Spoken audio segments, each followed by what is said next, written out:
a woman made more financial progress in 6 months than most people make in 6 years. Everyone around her called it luck. It wasn't. She simply did something most people are too proud to do, even when they know it works. I met her when she was still counting every dollar before rent. Her name was Natalie.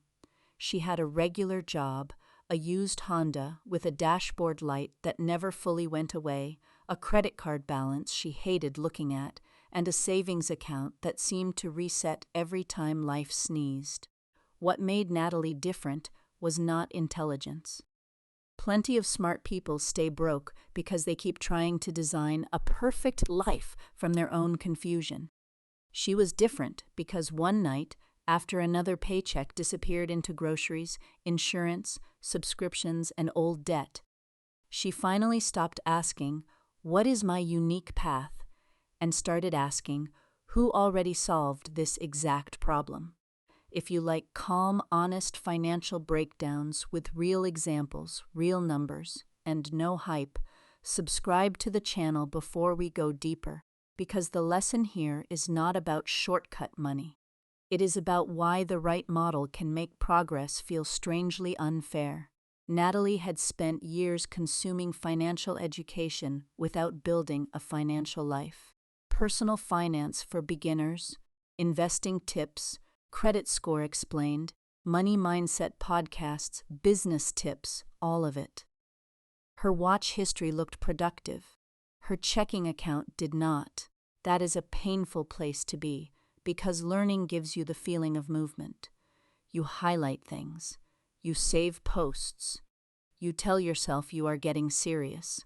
But if the information never becomes a routine, it is not financial management. It is entertainment wearing a serious jacket. The shift happened when she found a woman online who had started in almost the same position. Same income range, same student loans, same expensive city, same habit of using credit cards to soften bad weeks. But 5 years later, that woman had no consumer debt, a clean investing routine, and a small business that made money without needing to look impressive. Natalie did not admire her from a distance. She studied her like evidence. She watched every interview. She wrote down the order of her payday routine. She copied her budgeting categories. She copied the way she separated saving versus investing. She copied the rule that every raise had to be partially hidden from lifestyle before lifestyle could touch it. And this is the part that bothered people around her. Natalie stopped acting creative. She stopped trying 10 side hustles at once. She stopped redesigning her budget every Sunday night. She stopped chasing the newest app, newest stock, newest income idea, newest motivation video. She became boring on purpose. 3 months later, her life did not look glamorous. That is important. No private jet, no luxury apartment, no dramatic overnight transformation. But her credit card balance was finally shrinking. Her emergency fund had a number in it. Her investing was automatic.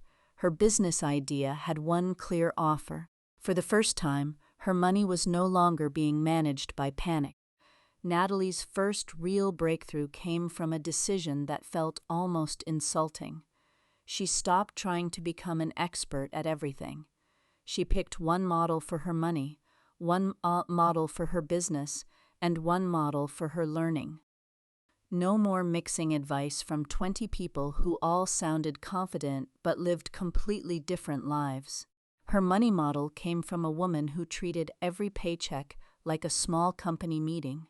Before a single dollar went to comfort, it had a job: rent, utilities, groceries, debt, emergency fund, investing, and then the spending money. Not because life was easy, but because life was unpredictable and the money needed instructions before emotions arrived. Natalie copied that order exactly. The first payday felt awkward. She wanted to adjust it. She wanted to say her situation was different. She wanted to keep extra money loose because having money sitting in checking made her feel safe, but that safety was fake. Loose money had always found a way to disappear. By the second month, she noticed something strange. She was not suddenly rich, but she was less afraid to open her banking app. That matters more than people think. Financial peace does not always begin with a huge income. Sometimes it begins when your numbers stop jumping out at you like bad news. Her business model was even harder to copy. Natalie had been trying to build a little online service helping small business owners organize their invoices and monthly expenses. She had a nice logo, a long website, and a complicated explanation of what she did. Nobody cared. Then she studied a boring competitor who was making real money. The offer was painfully simple: a fixed monthly bookkeeping cleanup for local service businesses. One clear problem, one clear price, one clear outcome, no poetic branding, no clever positioning. Just a promise a stressed plumber, contractor, or salon owner could understand in 8 seconds. Natalie hated how simple it was because it made her own complexity look unnecessary. That is what good models do. They make your excuses visible. She had been hiding behind polish because polish felt safer than asking strangers to buy. She had been improving the packaging while avoiding the market. So she copied the offer structure, not the words, not the brand, the structure. She picked one customer, one painful problem, one monthly service, one price. Then she sent short messages to local businesses instead of rewriting her homepage for the 9th time. Comment start below and check the pinned comment. I'll leave the free checklist there so you can find the area where you are overthinking, under-executing, and refusing to copy the model that already works. The first week, nothing happened. The second week, one owner replied. The third week, 2 calls booked. By the end of the second month, Natalie had 3 small clients paying her every month. Not enough to quit her job.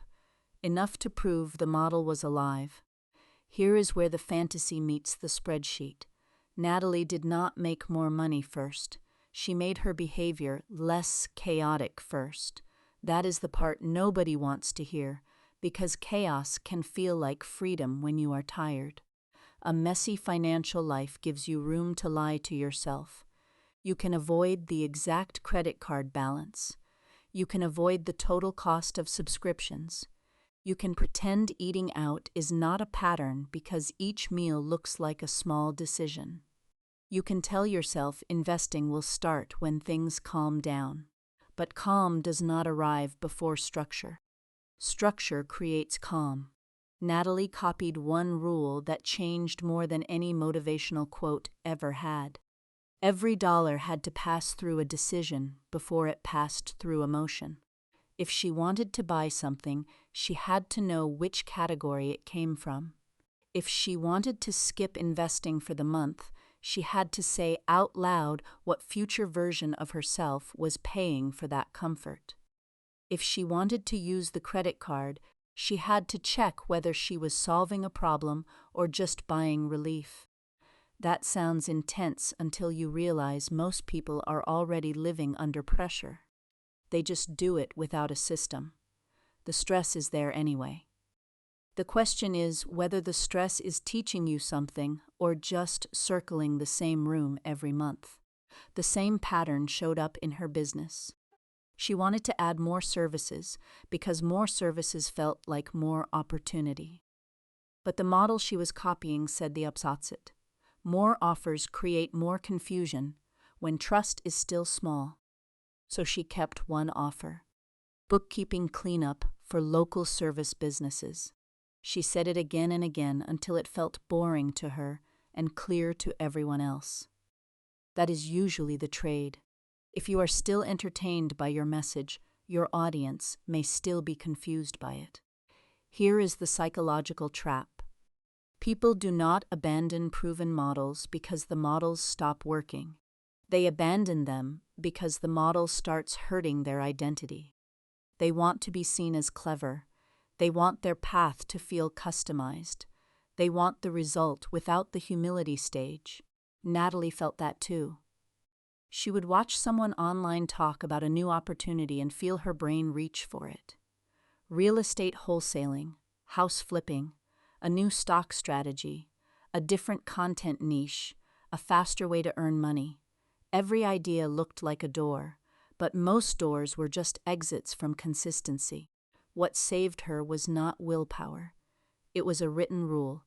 She could not change the model during an emotional spike, not after a bad day, not after seeing someone else win, not after a slow week.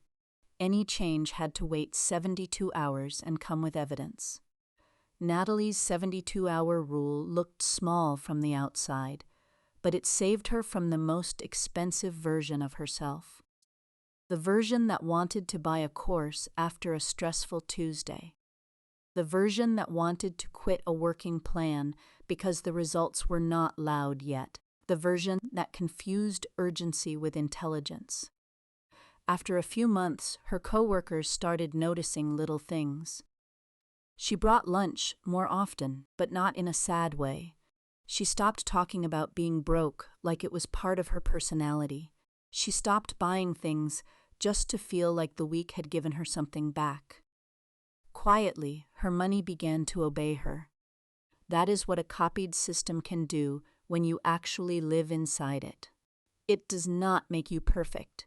It makes your default behavior less dangerous.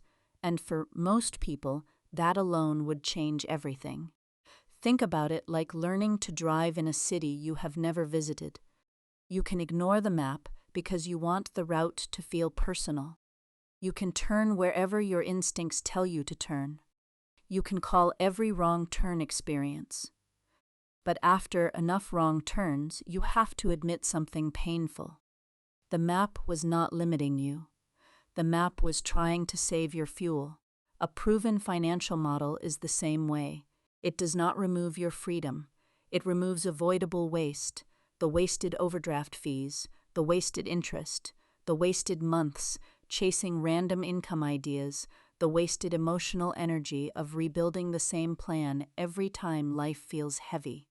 But most people do not copy the map. They copy the postcard. They see someone with quiet wealth and copy the vacation. They see someone with a business and copy the logo. They see someone investing and copy the ticker symbol. They see someone making money on YouTube and copy the camera angle.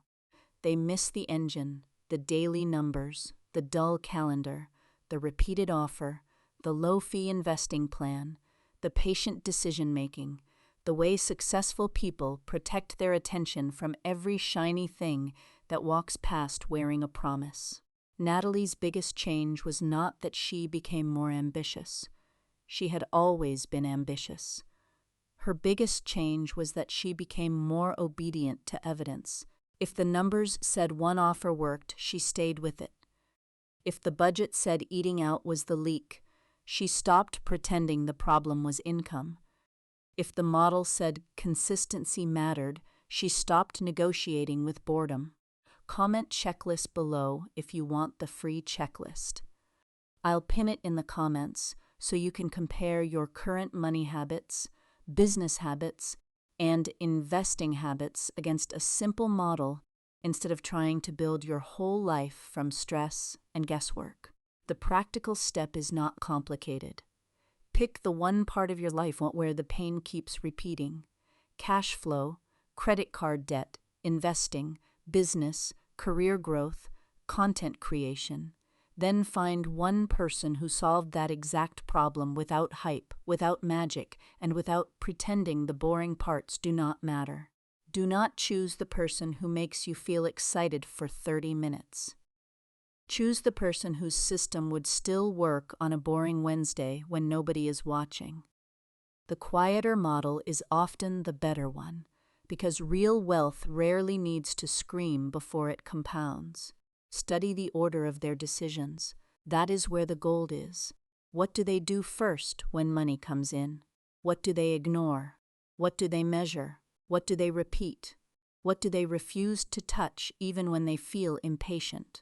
Most people copy outcomes. Serious people copy sequences. Then run the model for 90 days without redesigning it every time your mood changes. 90 days is long enough to expose your leaks, your excuses, your weak points, and your real habits. It is also short enough that you cannot hide behind the idea of someday.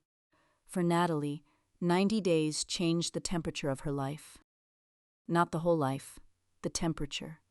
Her rent was still due, her job still annoyed her, her Honda still made that little sound in the morning. But her money had a direction now, and direction changes how pressure feels. After that, she adjusted slowly, one small improvement at a time. She raised her business price when the proof was there. She increased investing after the emergency fund had breathing room. She cut expenses that no longer matched her future. The difference was that now her changes came from evidence, not restlessness. The big reveal is this: the people who seem to move unusually fast are often not skipping the work. They are skipping the unnecessary confusion. They are using someone else's tested map so their effort lands in the right place, instead of scattering across every shiny idea that promises relief. Being original too early can become one of the most expensive financial mistakes a person makes. Copy the structure first, earn the freedom later. So ask yourself where you are still improvising from stress. Is it your budget, your debt plan, your investing routine, your business offer, your content strategy, your career moves? Somewhere in your life, there is probably a model already working, and your pride may be the only thing standing between you and studying it properly. Comments start below, and check the pinned comment. I'll leave the free checklist there so you can audit the part of your life where guessing has become expensive, and a proven model would save you time, money, and emotional energy. Natalie did not become powerful because she found a secret nobody else knew. She became powerful because she finally respected the boring truth sitting in plain sight, that the fastest honest path is often the one someone else already proved. And the only illegal feeling part is how quickly life changes once you stop pretending you have to invent everything alone.